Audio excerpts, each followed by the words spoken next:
네, 안녕하세요. 드라이트 안희철 변호사입니다. 오늘 저는 생존 위기 스타트업 투자 계약상의 리스크 점검하기에 대해서 제가 말씀드릴 거고요. 이제 여러분도 계속 들어보셨지만 2022년 되면서 지금 스타트업 투자 생태계가 많이 힘들어지고 있다라는 얘기 많이 들어보셨을 거예요. 그럼에도 불구하고 좋은 스타트업들은 투자를 꾸준히 받고 있는 건 맞지만 기본적으로 좀 힘들어진 건 맞고, 또 투자를 받은 스타트업들도 회사가 좀 힘들어지게 되면서 투자 계약상 이미 체결한 투자 계약상 리스크들이 좀 있으실 겁니다. 오늘은 그런 부분들, 그러니까 이미 체결한 투자 계약상 리스크와 향후에 체결할 투자 계약에서 어떤 점을 주의해야 될지에 대해서 말씀을 드릴게요. 저는 범법인 디라이트의 변호사로 있고요. 주로 저는 스타트업과 투자 M&A 관련해서 업무를 진행을 하고 있습니다. 사실 오늘 강의 드릴 거는 투자 계약에 대해서 여러분들이 좀 이해를 많이 하셔야 되는데요. 제가 오늘 한 20분 조금 넘게 아마 할 것 같은데, 이 시간 동안 투자 계약에 대해서 설명을 드리는 건 되게 한계가 있어요. 그래서 투자 계약을 어느 정도 아신다는 걸 전제로 제가 말씀을 드릴 수밖에 없지만 그래도 간략하게 말씀드릴 거고, 유튜브에 그렇죠, 디라이트 유튜브 채널이나 저 이름을 검색하시면 투자 계약 내용에 대해서 짧으면 30분에서 긴 거는 한 2시간 동안 강의한 내용들이 있거든요. 그런 것들을 보시면 좀 더 자세하게 아실 수는 있으실 것 같아요. 자, 이 빨간색 커브를 우리가 스타트업의 J자 커브라고 하거든요. J 커브. 그래서 이제 이 스타트업이 성장하는 일반적인 성장 곡선을 말해요. 이 시드머니나 엔젤 투자를 받고 그다음에 시리즈 A, B, C 투자를 받으면서 성장을 하는 거고요. 그다음에 그 이후에 상장, IPO를 하거나 M&A를 통해서 회사를 매각하는 경우가 있죠. 이렇게 성장을 하는데 중요한 거는 이 과정 속에서 이렇게 다양한 계약들을 체결합니다. 여기 보면은 보통주 인수계약, 상환 전환 우선주 인수계약, 세이프 계약, 그다음에 뒤쪽 시리즈 B로 넘어갈수록 전환사채 인수계약, 그다음 신주 인수권부 인수계약, 사채 인수계약 등등 다양한 계약들을 하고, 이런 것들이 투자 계약이에요. 각 시리즈마다 사실 주로 체결하는 투자 계약의 종류는 다 다릅니다. 많이 달라질 수는 있지만 기본적으로 투자 계약에 들어가는 내용들은 거의 다 유사하다고 보시면 돼요. 자, 이 과정에서 이제 제가 가장 많이 스타트업들이 체결하는, 특히 시리즈 한 C 정도 단계까지는 대부분 다 신주 인수계약 방식의 투자 계약을 체결하거든요. 우리가 이제 투자 계약이라고 하면 이렇게 다양한 투자 계약들이 있어요. 투자 계약들이 있지만 이 과정에서 왜 신주 인수계약이 일반적인 투자 계약이냐라고 말씀드리며, 왜냐하면 여러분들이 대부분 너 요즘에 투자 받았어? 투자 계약 체결했어? 라고 하면 굉장히 추상적입니다. 그러니까 다양한 투자 계약들이 있고요. 투자 받는 방식이 다양한데, 스타트업들은 신주 인수계약, 즉 스타트업이 신주를 발행하고요. 그 신주를 투자자가 인수하고요. 인수할 때 그냥 인수하는 게 아니죠. 그거에 대한 대가인 투자금을 회사한테, 스타트업한테 지급하죠. 이게 바로 투자 계약이에요. 즉 신주를 발행하고 그것을 투자자가 인수하는 계약, 대가로서 투자금을 지급하는 계약, 이게 바로 신주 인수 계약이고요. 여러분들은 대부분 신주 인수 계약을 체결했거나 또는 할 예정에 있는 거예요. 자, 이랬을 때 리스크를 먼저 말씀드리기 전에 이 신주 인수 계약의 가장 대략적인 구조에 대해서 제가 말씀을 드릴게요. 자, 신주 인수 계약 같은 경우에는요, 신주를 발행하고 인수하는 본질적 내용이 들어있는 부분이 바로 이 표에서 첫 번째 부분이에요. 1번 신주 발행, 신주의 성격, 신주 인수 대금 지급 부분.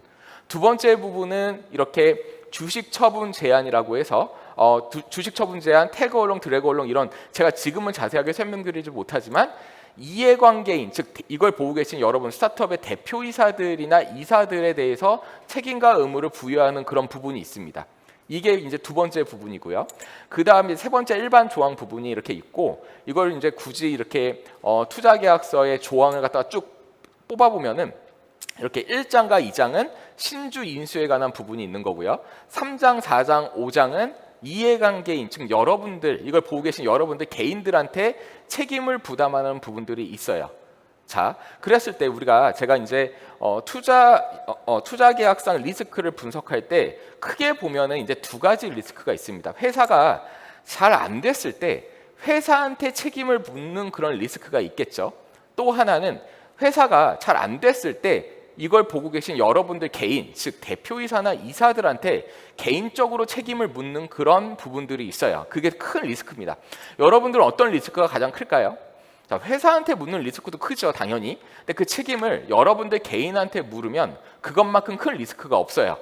우리가 이제 드라마 보면 회장님이 이제 사업하다가 망하시면 부도 났다고 하면서 개개인 집에 빨간 딱지가 붙는 거 많이 보셨죠?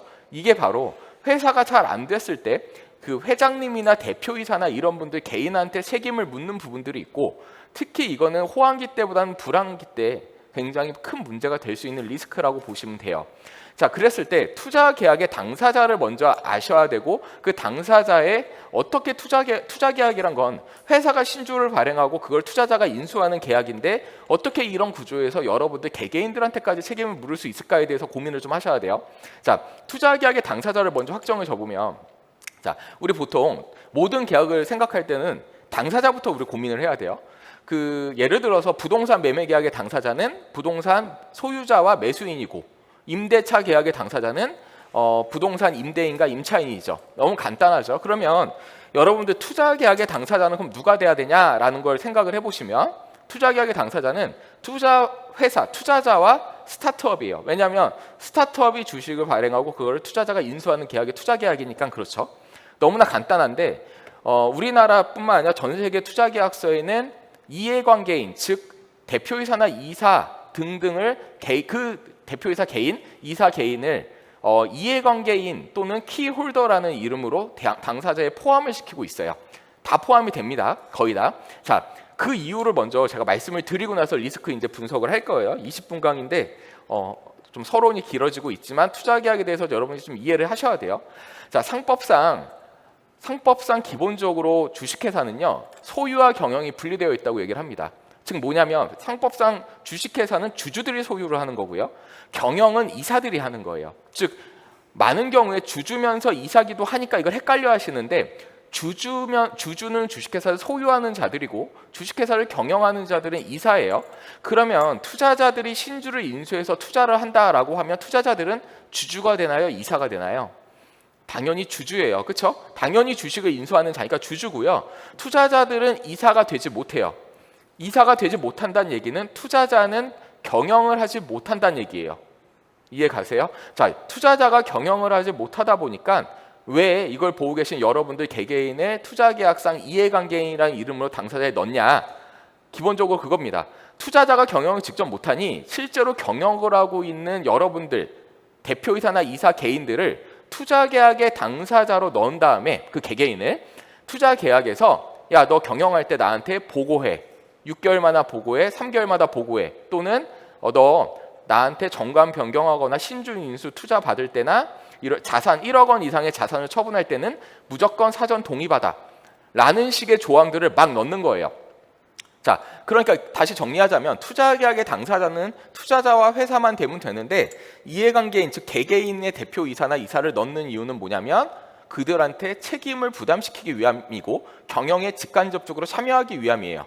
자, 이게 이제 이렇게 그 위기가 있을 때, 즉 불황기 때 스타트업의 대표이사와 이사들이 주의해야 될 점의 시발점이에요. 뭐냐면 이 분들이 투자계약상 당사자가 되다 보니까 책임을 부담하게 되고, 그러면 회사가 잘 안 될 때는 투자계약상 그 책임을 회사뿐만 아니라 여러분들 개개인까지도 부담하게 될 리스크가 굉장히 크다라는 거예요. 자, 이제부터 본론인데요. 자, 그러면은 첫 번째, 회사한테는 어떤 책임이 있을까? 이게 바로 1번과 2번이고요. 그 다음에 3번도 마찬가지긴 한데 3번, 4번, 5번은 회사보다도 이해관계인들 개개인한테 어떤 책임이 또 부담되냐, 이런 겁니다. 이 1번부터 5번까지가 가장 큰 리스크인데요. 1, 2번은 먼저 회사의 가장 큰 리스크예요. 첫 번째, 그 신주 인수 계약을 체결하실 때 여러분 보통 다 상환 전환 우선주라는 걸 갖고 체결하실 거예요. 즉 발행하고 인수하는 주식의 종류가 보통주가 아니라 상환 전환 우선주라는 그런 주식이고요. 이때 상환권과 전환권이라는 권리가 있습니다. 즉 투자자는 이 주식을 인수하면 상환권이라는 권리를 보유하게 되고 전환권이라는 권리를 보유하게 돼요. 이 과정에서 상환권이 뭐냐면 예를 들어 이런 겁니다. 제가 만약에 투자자로서 1억 원을 투자했고요. 상환 이율이라는 게 만약에 연 6%다라고, 그 다음에 상환권이란 걸 투자한 이후에 3년 이후부터 행사를 할 수 있다고 가정을 해볼게요. 자, 그러면 투자하고 3년이 딱 되는 순간 이자가 6% 곱하기 3년 해서 18%가 붙겠죠. 그랬을 때 투자자가 스타트업한테 그때 인수한 주식을 반환을 하면서 다시 가져가라고 하면서 대신에 나 1억 원 투자했고 이자가 18%니까 1억 1,800만 원 돈으로 돌려줘 라고 할 수 있는, 마치 예금했던 것과 비슷한 그런 권리가 바로 상환권이에요. 자, 이게 사실 회사가 잘 되거나 호황기거나 투자금이 많이 있거나 정부에서 지원 자금이 많이 나올 때는 문제가 안 돼요. 굳이 상환권 행사할 이유가 없습니다. 그런데 회사가 어렵거나 향후 경제 전망이 너무 안 좋으면 그러면 회사한테 상환권 행사할 수밖에 없는 그런 상황이 올 수 있어요. 자, 그러면 첫 번째로 언제든지 상환권이 있는 투자자는 상환권 행사할 수 있냐? 그건 아니에요. 이 상법에 보면 배당 가능 이익이라는 걸 갖다가 상법 462조에서 정하고 있는데 순자산액에서 자본금을 빼고 자본 준비금 빼고 이익 준비금 빼고 이런 것들 다 뺐을 때 남는 금액, 이걸 배당 가능 이익이라고 하는데, 배당 가능 이익이 있어야만 그때만 투자자는 이 상환권 행사할 수 있어요. 자, 이 상환권 행사를 하면 여러분들은 어쩔 수 없이 투자금을 상환해 줘야 되는 그런 리스크가 있습니다. 굉장히 큰 리스크예요. 자, 근데 배당 가능이 없으면 사실 이거는 양날을 검을 수 있는 건데, 회사가 힘들어지고 호황기가 아니라 불황기면 사실 배당 가능 이익이 없는 경우가 많거든요. 그래서 투자자는 상환권 행사하고 싶지만 동시에 배당 가능 이익이 없어서 상환을 못 받는 경우도 많이 생깁니다.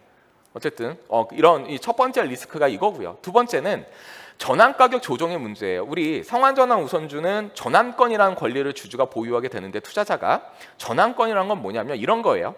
제가 만약에 투자를 할 때 한 주당 10만 원에 투자를 했어요. 그런데 회사가 잘 될 걸 예정하고 투자를 했더니 후속 투자를 받는데 한 주당 8만 원에 투자를 하는 거예요. 투자를 받았던 거예요. 그러면 제 입장에서는 야, 나는 초기에 투자를 하면서도 한 주에 10만 원이나 투자를 했는데 후속 투자자는 한 주에 8만 원에 투자를 해? 라고 하면서 이 전환권 조정 예시 조항이 있듯이, 야, 그러면은 나도 전환권 행사하면 한 주에 10만 원이 아니라 한 주에 8만 원에 투자한 걸로 해줘 라는 게 바로 이 전환권의 조정이에요. 그래서 전환 가격의 조정이라는 거예요. 그래서 제가 만약에 한 주에 10만 원에 1,000주를 사고 있었어요. 근데 후속 투자자가 1,000주를 샀어요. 근데 후속 투자자가 한 주에 8만 원에 투자를 했어요. 그러면 이 조항 때문에 제가 전환권을 딱 행사하는 순간 제 주식은 보통주로 1,000주가 아니라 8분의 10, 즉 저는 10만 원이 아니라 8만 원에 인수한 걸로 봐야 되니까 1.25배가 더 늘어나요. 그러니까 즉 8분의 10, 8만 원으로 인수한 것처럼 되니까 제 주식 수는 1,000주가 아니라 보통주 1,250주로 바뀐다라는 거예요. 자, 이게 바로 전환권의 조정 조항이에요. 즉 뭐냐면 불황기 때는 후속 투자의 가격이 오히려 낮아질 수도 있고요. 여러 가지 리스크가 발생하면 이런 전환권 조정 조항에 이제 해당이 되면서 투자자가 전환권 행사하면 보통주의 주식수가 훨씬 더 늘어나는 식으로 전환이 된다.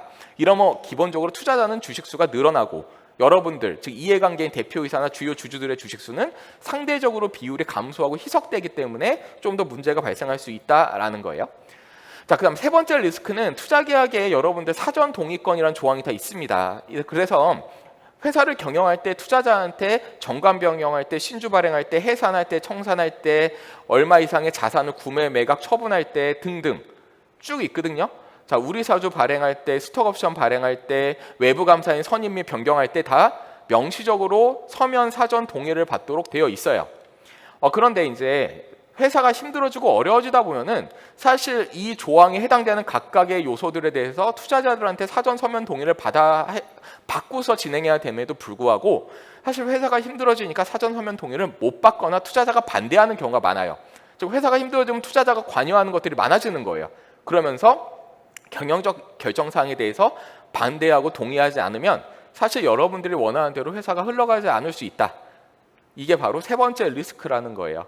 이 동의권의 이 각가지 항목들을 좀 더 간소하게 하는 게 스타트업한테 훨씬 좋겠죠. 네 번째 리스크는 굉장히 중요할 수 있는데 풋옵션, 즉 주식 매수 청구권 행사의 문제가 있어요.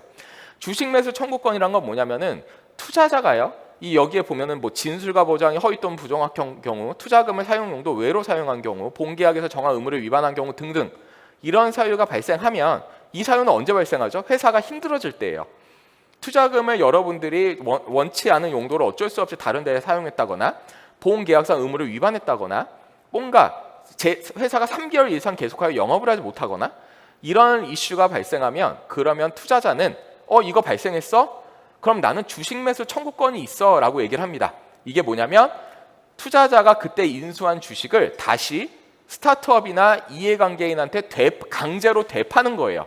즉 뭐냐면 야, 이해관계인 누구죠? 대표이사나 이사 이런 분들이요.